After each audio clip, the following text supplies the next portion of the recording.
Right, ladies and gentlemen, I've been asked to stand in for Mr. Harry Dhol, who's caught up in Bangalore and who's really the force behind this initiative, and it was his really idea to set up Security Watch India, but he'll join us later in the day. So I've been asked to give the welcome address. Therefore, let me take about 10 minutes and explain to you where we are coming from for those of you who are new. Security Watch India was set up in the aftermath of 26/11 to provide a level playing field and an area where there would be connectivity between government officials, and as we have received confirmations, there will be a large number of government officials who will be taking part in the deliberations over the whole day, as well as the industry, private sector, the civil society, the media, and a whole lot of other initiatives that go towards, in their own way, making India safe and secure. The most important aspect is that while we've been talking of secure cities for at least the last 3 years with the focus conference cum exhibition, what is important is that in the last 1 year, ever since Mr. Modi's government has come into being, there has been much talk about smart cities. I believe 100 odd have been identified, more are going to be identified. But I think it's important to understand what we are looking for in case of smart cities and what we hope to achieve. The most important thing is that a smart city or a safe city is in many ways complementary to each other. It's important to have our smart cities that are safe. Otherwise, those that make these huge investments in smart cities and those who hope to create new opportunities for themselves, their families, their employees in those smart cities, it could all go up in smoke should there be another well-orchestrated and calculated attack by terror groups as we saw in 26/11. So the first big challenge for smart cities is while you begin to plan smart cities, you should look at building in the security component in your planning, because often we make the mistake that when a building is ready, it is only then we call in experts and say कि आप बताइए camera कहाँ पे लगाना है and barrier कहाँ पे लगाना है. But I think that's where we get it wrong. There's a friend of mine, Major Chris Driver Williams, who has spoken at some of our conferences earlier, British Special Forces officer, highly decorated and well known in UK circles for his expertise in counter-terrorism. He is now, I was quite impressed to note last year in London, that he has actually been embedded in with a big construction company, that all their construction programs, all their planning that they do in the UK and Middle East, he is there involved from the inception stages to give them guidelines as to what the security dimension should be at every stage. So it's a very important component, and I think therefore all of us gathered here today are all on the same page. Our challenge is essentially to convert and convince the rest of the senior management of the companies that we are associated with that security is not just about putting a Colonel Saab as head of your security. Security is not just about putting a few G4S guards. Security is a lot more. And therefore I come to the second point, that security per se is not the responsibility of the government alone, though the government has most of the tools to ensure that. But I think the industry, the private sector, and all of us involved have to now start fighting for our space and ask and claim that space in the security sphere and say that we are not going to be only held hostage to what some wise men in some governmental offices think should be done. It has to be a collective responsibility.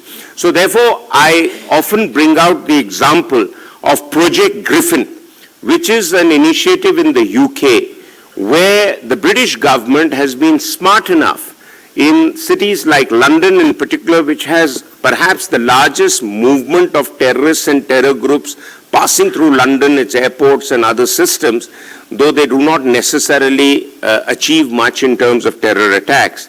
But, London's pretty much the crossroads of people flying in from the Arab world to Latin America, from United States, and trying to go and link up with some other group in some other part of the world. All this is happening via London, but they're not very successful because it is a collective initiative in the UK between the police, the government, and civil groups. Every standard operating procedure that is written is vetted out by others, by citizens who then comment, is it good enough for us to be able to go along with it? How inconvenient will it make our lives? A classic example is this whole bizarre procedure that has started in India and goes on because, and I'm quite happy to say this openly in public, because of the egos of many intelligence officers and agencies, that whenever our VVIPs travel, whether it's the head of the state or head of the government, you block out a whole road. It doesn't happen anywhere else in the world with short patches where maybe the President of the United States is involved or the Queen of England is involved for ceremonial purposes. Why can't we use the Air Force base across the Prime Minister's house and use helicopters to fly him straight to the airport? So what I'm trying to say is security does not mean inconveniencing citizens. The citizen is very important to your smart, secure city initiative. And if he's not going to go and live in your smart city, you're going to have a situation like Spain has been having, that you've built up these wonderful concrete blocks and there are no takers. So that's the other point I wish to make. The third point is transportation policies must be commensurate with citizens' conveniences while keeping security in mind, whether it's school kids to be picked up by buses, whether it is the kind of scanning you do at airports. I mean, London's another classic example that, in the airport, you can walk in and it's not like here that you've got multiple CISF guards. As a Cambridge professor once told me 25 years ago when I was studying there, that you create employment in India through incompetence, which means that जहाँ पे एक आदमी की ज़रूरत है वहाँ आप तीन खड़े कर देते. Why? You've given them employment and you've made whose life hell? The common man. Or those of us who were in the Sarkar at some stage in whatever little capacity but today are common men. So then you end up into this debate. I mean, Delhi Cant is a classic example. Suddenly at night all the barriers go up and you have to keep going in circles all around Delhi Cant till you hit Sadar Bazaar at some stage and from there you hit the road to come to Dhola Kuan. Why? Because they feel that is an idea of security. I mean, it's bizarre. You take any organization and we need to do more. The other thing is that there is a manpower challenge that the government in India is particularly facing. The figures given by the UN for policing per 100,000 people don't apply to us. It's been worked out in the nice cold climes of Scandinavia, where there are hardly any people, and if you go further up to Scotland, then you'll find more sheep than people. So it's very easy to give police figures there, the 220 per 100,000. Here in India, since you cannot have that many people in employment, and since 2611, not more than 60% of the projected vacancies, as Mr. Chidambaram had projected 540,000 people to be recruited, not more than 60% have been met. So how do you overcome this? The terrorist is not going to give you 10 years to recruit. You've got to get your act together. That's where technology comes in. And I think we have a lot of partners here. And I'm grateful to all those who are sponsoring, supporting, and are at the exhibition, that the technology element helps us overcome the manpower requirement. Anywhere in the world you see that, it's commonsensical. The other issue that I wish to bring out is that the police itself needs to absorb and give space to, say, retired ex-servicemen, which is a large body of people who can be involved in some kind of a security initiative going beyond ATM guards, because they have some kind of understanding of how to follow orders, how to respond as part of a team, how to respond as per standard operating procedures. So that is where something which is going to be difficult to inculcate, however much you find a smart-looking guy from a village who wants to be a security guard.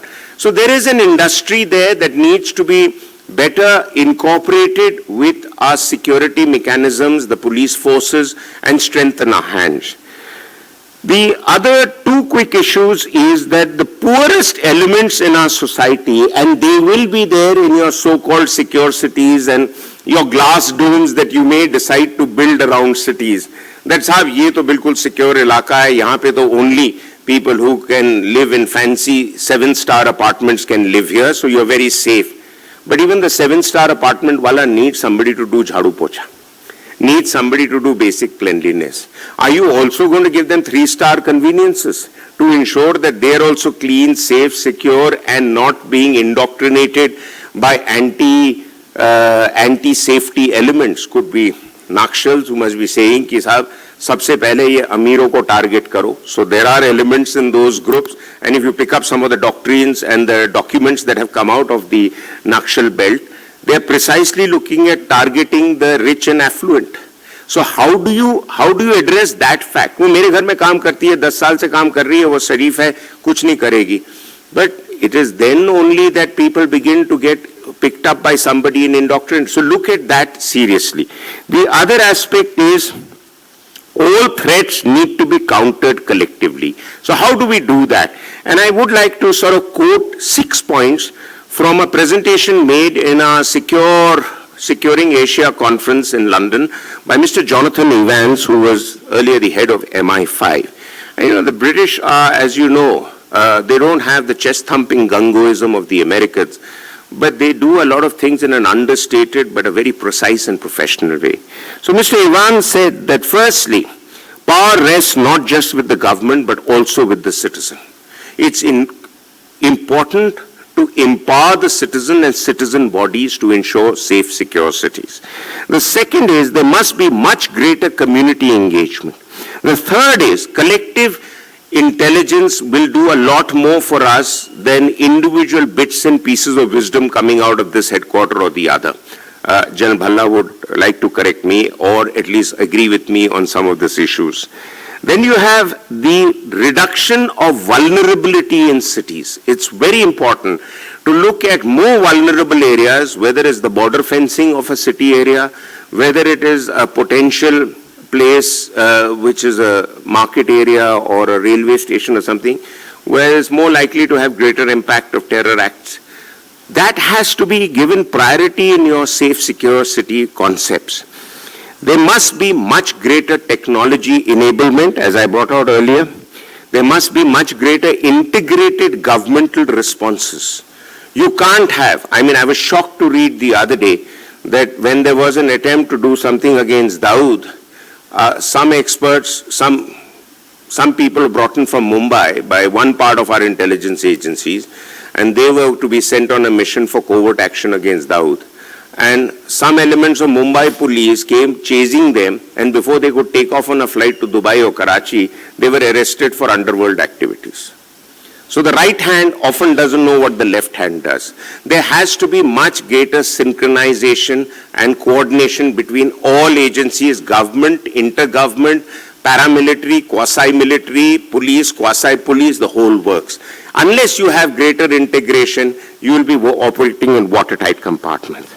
There must be much greater international connectivity, especially in safe, secure, modern cities. You'll have much more movement of tourists. How do you handle an issue connected with a tourist from a country that you normally don't deal with? Say, for example, Luxembourg.